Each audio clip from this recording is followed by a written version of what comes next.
Қайырлы күн баршаңызға. Бүгін сіздерге ірімшік және алмұрт қосылған запеканка рецебімен бөлісетін боламын.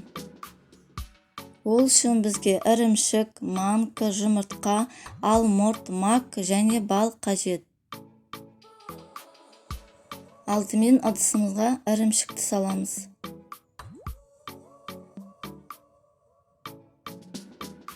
Үстіне 2 жұмыртқамызды саламыз.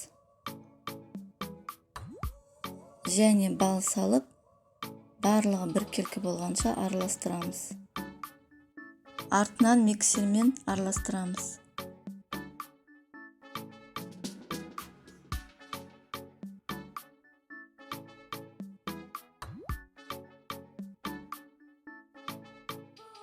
Осы қоспаға манкамыз саламыз. Мак саламыз.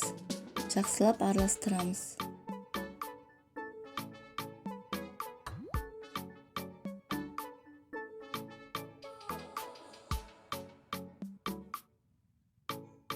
Жиырма 25-30 минутқа бұқтырып қойып қоямыз.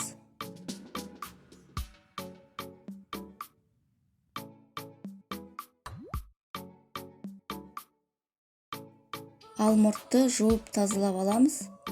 Ортасындағы дәндерін алып тастаймыз.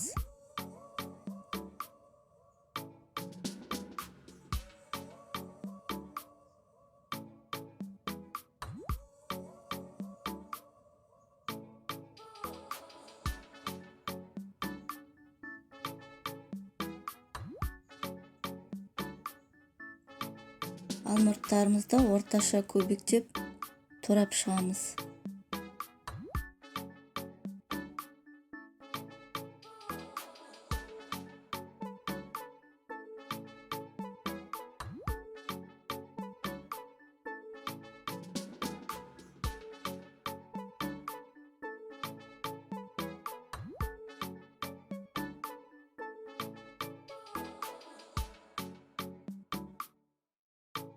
Отыз минут болды. Манкамыз бұқтырылды. Тағы да араластырамыз. Үстіне туралған алмұрттарымызды салып, жақсылап араластырамыз.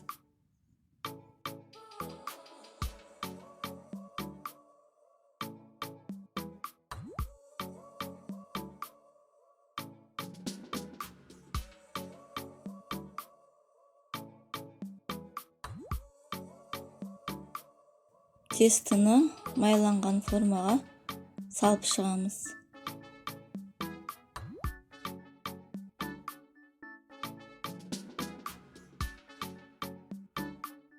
Қызып тұрған пеште 35 минут пісіреміз. Запеканкамыз пісті. Менде 35 минут тұрды. Кесіп көрейік. Міндетті түрде жасап көріңіздер. Сіздерге ұнайды деген ойдамын. Запеканканың үстіне сгущенка құйсаңыз да болады. Ас болсын.